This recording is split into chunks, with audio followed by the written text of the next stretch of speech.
కళ్యాణదుర్గంలో నారా లోకేష్ పర్యటిస్తున్నారు. ఇప్పుడు అలా చూద్దాం.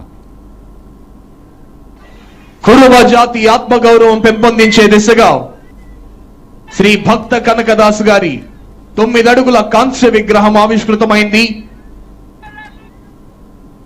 ఈరోజు కళ్యాణదుర్గం నియోజకవర్గంలో అమిలినేని సురేంద్రబాబు గారి నాయకత్వంలో ఇచ్చిన మాట ప్రకారం కురుబ జాతి ఆత్మగౌరవాన్ని ద్విగుణీకృతం చేసే విధంగా శ్రీ భక్త కనకదాస జయంతోత్సవం సందర్భంగా 538 సంవత్సరాల లెగసీని కొనసాగిస్తూ కళ్యాణదుర్గం నియోజకవర్గంలో శ్రీ భక్త కనకదాస గారి యొక్క కాంస్య విగ్రహాన్ని ఆవిష్కృతం చేశారు. ఈనాటి కార్యక్రమ ముఖ్య అతిథి శ్రీ నారా లోకేష్ గారు.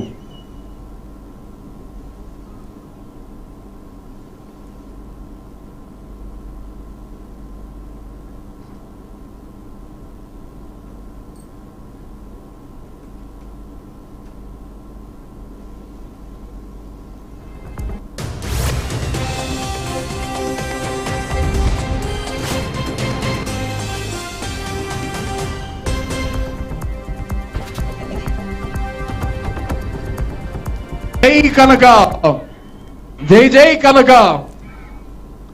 శ్రీ కనకదాస్ గారి యొక్క కాంస్య విగ్రహాన్ని కళ్యాణదుర్గం నియోజకవర్గం శాసనసభ్యులు శ్రీ అమిలినేని సురేంద్రబాబు గారి నేతృత్వంలో వారి నాయకత్వంలో ఈరోజు కురుబ